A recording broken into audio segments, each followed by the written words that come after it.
So this is my second recording of this video. I had recorded back-to-back the Celtics video I posted yesterday that you can still watch. It's up on my channel, but I had recorded the videos back-to-back and I was going to release them a day apart. I went to go edit this morning and the video wasn't there. I don't know what the fuck happened. I know I saved it. Technology hates me, I guess. So here we go again. So, Patriots Week 3. What did I think? Well, I think there was some more encouraging stuff here. Overall, it was a pretty sloppily played game by the Patriots. A lot of stuff was kind of whack, but they ended up winning by 16. And it was really more than that, but they scored a garbage time touchdown. So, dominating a team when you don't really play well, that's a good sign, especially for a team that's 2-0. And I know it's the Raiders, but still. So there's two big things here. Number one, the offensive line was rolling yesterday. I mean, truly dominant stuff, especially with David Andrews out.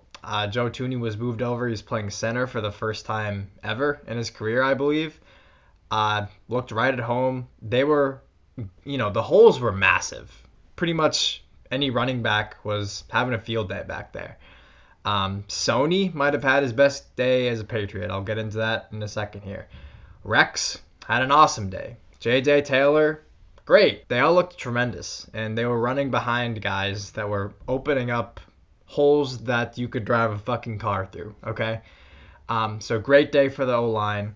For Sony Michel, I've been on him quite a bit. I'm not a hater, per se, but he annoys me because I'm so used to him just running into the ass of either his own lineman or right into the chest and the tackling arms of the defensive line, and for like a 2-yard gain.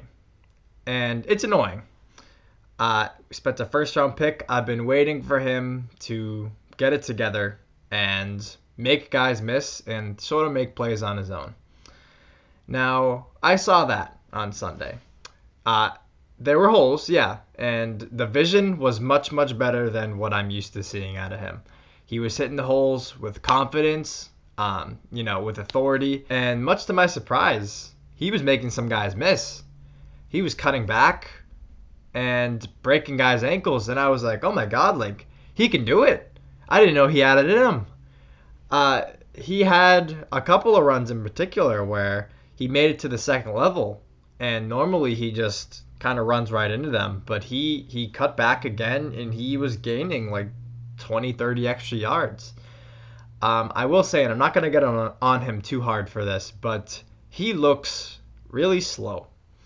There were a couple of runs, two in particular, two very long runs, where if he had any kind of speed, they would have been touchdowns.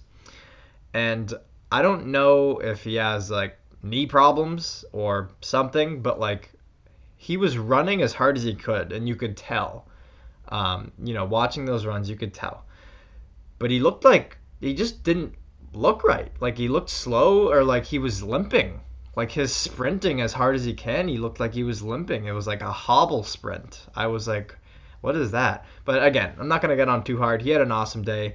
I personally think it was his best day as a Patriot. He was seeing well. He was making guys miss. I hadn't really seen a whole lot of that. I know his rookie year he did pretty good, and he had a tremendous postseason. But I credit more of that to the awesome offensive line he was running behind. I don't think he made a lot of plays on his own. But he did that on Sunday, and he deserves credit for that. Continuing with the backs, Sexy Rexy, you had the game of your life. It's too bad that you were on my fantasy bench because you don't do me any good there. 35 points, could have used that for sure. J.J. Taylor surprisingly led the backfield in number of carries, and I'm all for that. It seems like there's always a positive play, when he touches the ball. So the more the merrier there. The other big thing, on the defense, I would call it a very opportunistic day.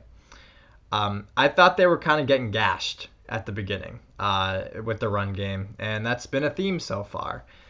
Chris Carson absolutely ran all over them, steamrolled them last week. Miami sucks, so that doesn't count. I'm a little nervous going forward about the front seven. I don't think they're all that great.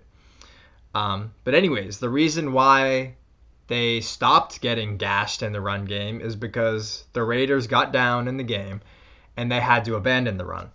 So it was Derek Carr dinking and dunking, and the Patriots were ready for that. The guy is terrified to throw a pass that's further than 10 yards down the field, and you're not going to win doing that. They also did a tremendous job covering Darren Waller, who had 2 catches and 9 yards, I believe.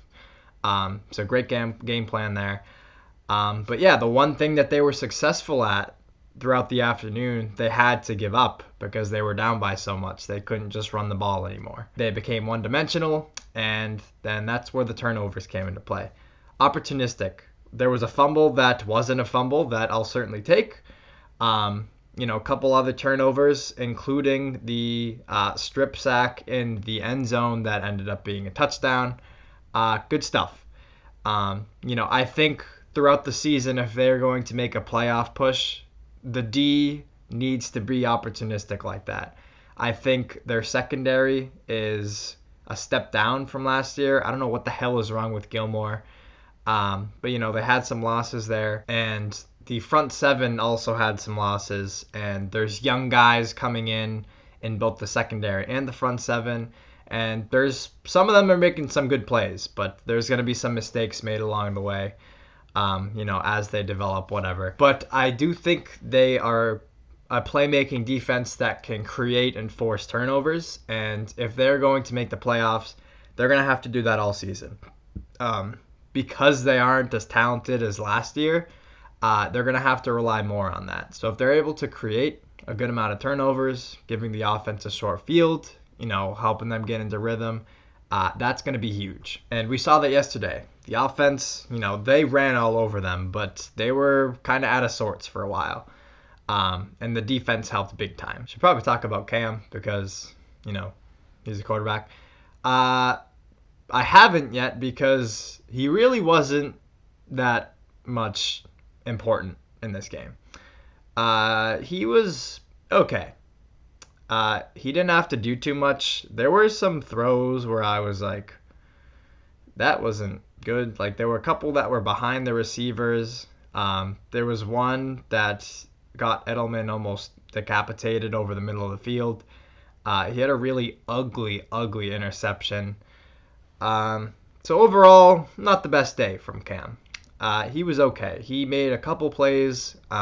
He did enough for them to win, but not his brightest performance. I know for a fact that he is going to have to play like an animal if they want a chance against Kansas City next week. Speaking of Kansas City, this was a massive win for the Patriots, going up 2-1, because again, they have a tough ass schedule this year. It is the hardest in the league, and I did not want to be 1-2 heading into Arrowhead. That's not ideal. So if they're going to make the playoffs, they need to beat the beatable teams. The Raiders, in my eyes, were a beatable team, and they took care of business. Again, if they're going to make the playoffs, there's a couple of games that are kind of a coin flip if you look at it. They have to win more of those than they lose, or they are fucked. They took care of business yesterday. They're going to need to continue to do that, but so far so good. It's a good thing the Patriots didn't need their timeouts because they used all 3 of them before the end of the game on defensive miscommunication.